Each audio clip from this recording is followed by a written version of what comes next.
प्यारे बच्चों, आप सभी लोगों का हमारे आर.बी. जायसवाल यूट्यूब चैनल में हार्दिक स्वागत है। आज के इस वीडियो में हम कक्षा 8 के गणित मंथन इकाई 3 घनमूल के दक्षता अभ्यास 3 का पार्ट 6 पढ़ेंगे। इससे पहले कि सवाल नंबर 1 से लेकर 10 तक हम पार्ट 5 पार्टों में हल किया है, जिसका कि डिस्क्रिप्शन बॉक्स में लिंक मिल जाएगा, जिसे आप क्लिक करके आगे के इसके सवाल नंबर 10 तक हल कर सकते हैं। और इस पार्ट में हम सवाल नंबर 11 के आगे हल करेंगे। इससे पहले कि अगर आप लोग हमारे यूट्यूब चैनल पे नए हैं, सब्सक्राइब नहीं किए हैं, तो सब्सक्राइब कर लीजिए और बेल आइकन को भी दबा लीजिए, जिससे आने वाले वीडियो का नोटिफिकेशन आपको प्राप्त होता रहे। और वीडियो पसंद आए तो लाइक और शेयर ज़रूर करते रहिए, कि जिसका लाभ आपके और दोस्त भी पा सकें। तो आइए हम सवाल नंबर 11 हल करते हैं। देखिए, सवाल नंबर 11 कहते हैं कि एक घनाभ की माप दी गई है 98 सेंटीमीटर गुणे 42 सेंटीमीटर गुणे 18 सेंटीमीटर है। इसके आयतन के बराबर आयतन वाले घन की भुजा क्या होगी।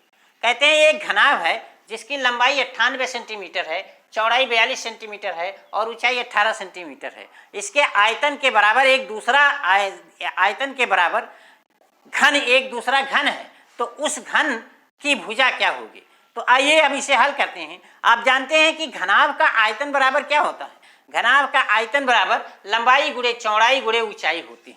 तो यहाँ देखिए, पहले हम घनाभ का आयतन निकाल लेते हैं। 98 गुणे 42 गुणे 18 मतलब कि ये 74,088 घन सेंटीमीटर आपका ये हो गया जो आयतन, इस घनाभ का आयतन। अब घनाभ का आयतन आपको मिल गया 74,088 घन सेंटीमीटर। अब देखिए घन की आयतन, अब प्रश्न में ये दिया गया है कि घनाभ का आयतन और घन का आयतन बराबर है, मतलब कि प्रश्नानुसार घन का आयतन बराबर है घनाभ के आयतन। इसका मतलब कि जो घन का आयतन है ये 74,088 घन सेंटीमीटर होगी, क्योंकि घनाभ का आयतन और घन का आयतन बराबर है। और घनाभ का आयतन आपने निकाला 74,088 घन सेंटीमीटर, इसका मतलब घन की आयतन भी 74,088 घन सेंटीमीटर होगी। अब घन का आयतन बराबर होता है भुजा पर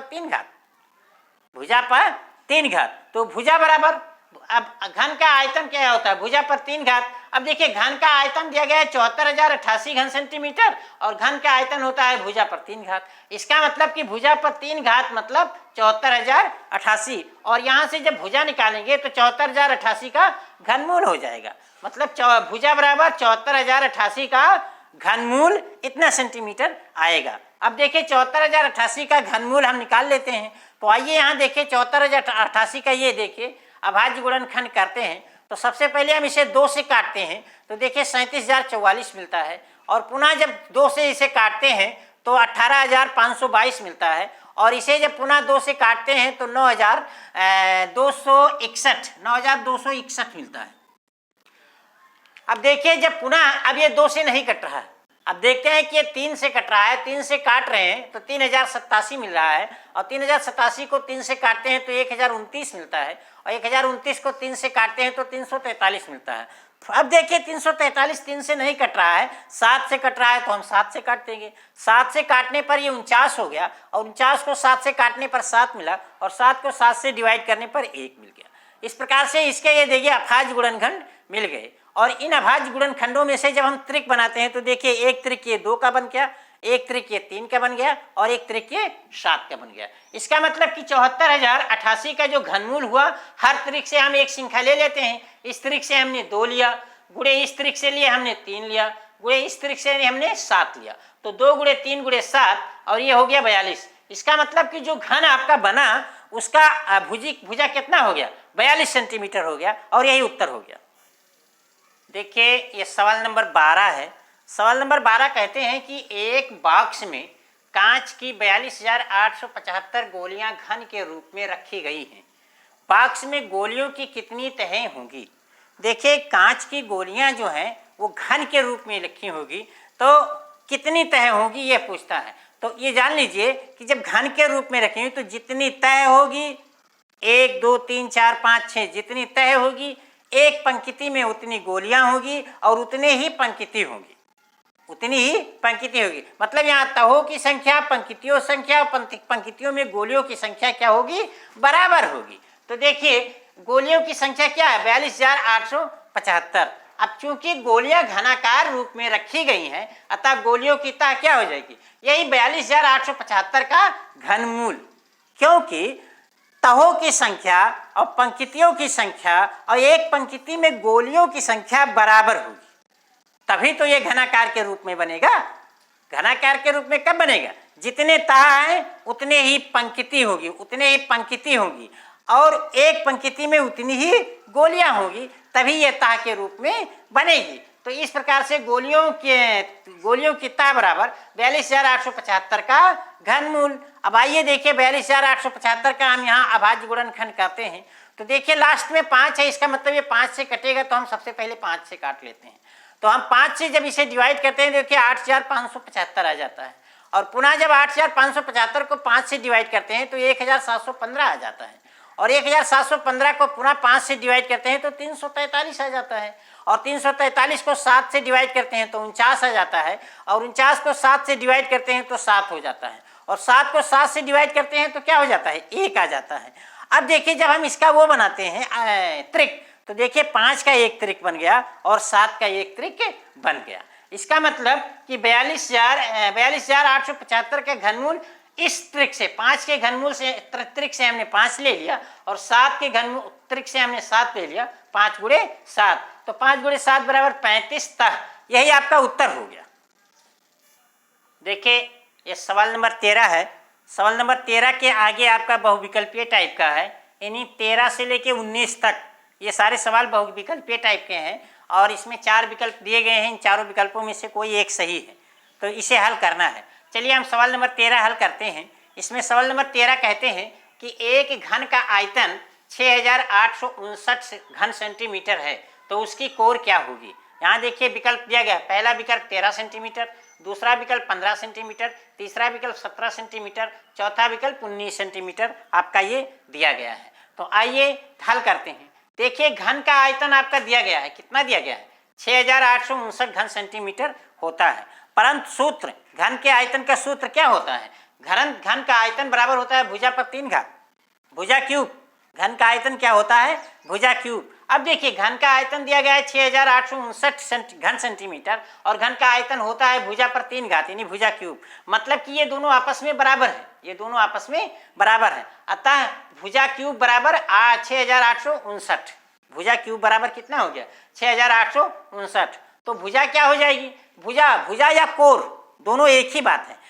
भुजा की हो हम कोर कहते हैं, तो भुजा या कोर बराबर 6,859 का क्या हो जाएगा, घनमूल। और इतना जो इसका घनमूल होगा, इतना सेंटीमीटर उसकी भुजा, उस घन की भुजा या कोर होगी। तो आइए 6,859 का घनमूल हम निकालते हैं। तो देखिए 6,859 का जब हम अभाज्य गुणनखंड करते हैं तो ये 19 से डिवाइड होता है, उससे पहले किसी संख्या से डिवाइड नहीं होता है। तो 19 से डिवाइड करने पर देखिए 361 मिल गया, और 361 को जब 19 से डिवाइड करते हैं तो 19 मिलता है, और जब 19 को 19 से डिवाइड करते हैं तो कितना मिल जाता है, 1 मिल जाता है। इस प्रकार देखिए 19 का एक त्रिक बन गया, 19 का एक त्रिक बन गया। मतलब कि 6,859 का घनमूल आपका कितना हो गया, 19 सेंटीमीटर, और यही आपका उत्तर हो गया। और देखिए 19 सेंटीमीटर किस विकल्प में दिया गया है, आप देख रहे हैं 19 सेंटीमीटर चौथे विकल्प में दिया गया है। इसका मतलब कि अतः विकल्प 4 19 सेंटीमीटर सही है। देखिए ये सवाल नंबर 14 कहते हैं ऋण 343 गुणे 512 पर घात 1/3 का मान क्या है। यहाँ देखिए थोड़ी नई चीज दी गई है कि ऋण 343 गुणे 512 पर घात 1/3। तो देखिए घात 1/3 का मतलब घनमूल ही होता है। घात 1/3 का मतलब क्या होता है, घनमूल ही होता है। अब देखिए इसके विकल्प दिए गए हैं, ये 4 विकल्प। पहला विकल्प ऋण 56, दूसरा विकल्प ऋण 42, तीसरा विकल्प ऋण 84 और चौथा विकल्प 56। तो आइए अब इसे हम हल करते हैं। तो देखिए कि ऋण 343 गुणे 512 पर घात 1/3 ये बराबर हो जाएगा कि ऋण 343 गुणे 512 का घनमूल, क्योंकि ये घनमूल का ही निशान है, घनमूल का निशान है ही।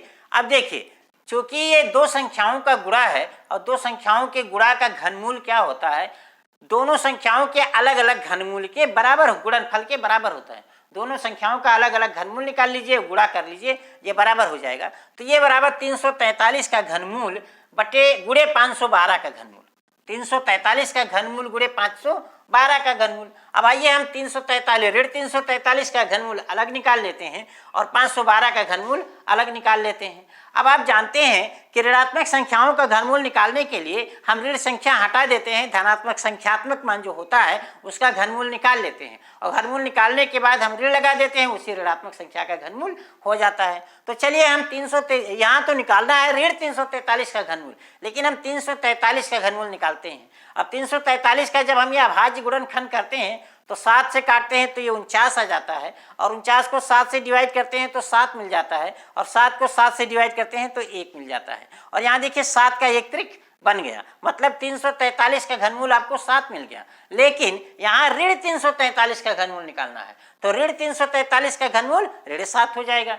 यहाँ ऋण लगेगा तो यहाँ भी ऋण लग जाएगा, तो ऋण 343 का घनमूल कितना हो गया? ऋण 7 हो गया। इसी प्रकार से हम 512 का घनमूल निकालते हैं तो देखिए 512 का अभाज्य गुणनखंड करते हैं तो 2 से ये कटता जाता है, 2 से डिवाइड करने पर ये 256 हो जाता है और 256 को जब 2 से डिवाइड करते हैं तो 128 और 128 को जब 2 से डिवाइड करते हैं तो 64 और 64 को 2 से डिवाइड करने पर 32 और 32 को 2 से डिवाइड करने पर 16 और 16 को 2 से डिवाइड करने पर 8 और 8 को 2 से डिवाइड करने पर 4 और 4 को 2 से डिवाइड करने पर 2 और 2 को 2 से डिवाइड करने पर 1। इस प्रकार से जब हम इसका त्रिक बनाते हैं तो देखिए 2 के 1 त्रिक और 2 त्रिक और 3 त्रिक बन गए। 2 के कितने त्रिक बन गए? 3 त्रिक। इसका मतलब 512 का घनमूल कितना हो गया? इस त्रिक से 1 2 लिया, इस त्रिक से दूसरा 2 लिया, इस त्रिक से तीसरा 2 लिया, यानी 2 गुणे 2 गुणे 2 यानी 2 दूनी 4 दूनी 8, इसका घनमूल हो गया। अब देखिए हमको निकालना था इसका ऋण 343 का घनमूल, तो ऋण 343 का घनमूल ऋण 7 मिल गया और 512 का घनमूल 8 मिल गया, तो ऋण 7 गुणे 8 बराबर ऋण 56 और यही ऋण 56 आपका उत्तर हो गया। और आप देख रहे हैं कि ऋण 56 विकल्प 1 में है। किसमें है? विकल्प 1 में है, तो इसका मतलब ये विकल्प 1 सही है। और इसी के साथ ये पार्ट 6 अब हम समाप्त करते हैं। अब सवाल नंबर 15 इसके आगे के सवाल हम अगले पार्ट नंबर 7 में हल करेंगे और पार्ट 6 तक का मतलब YouTube लिंक इस वीडियो के डिस्क्रिप्शन बॉक्स में मिल जाएगा जहां आप क्लिक करके सवाल नंबर 7 यानी 14 के आगे सभी सवाल हल कर सकते हैं। अब हम अगले वीडियो में अगले अभ्यास के साथ मिलेंगे, तब तक के लिए धन्यवाद।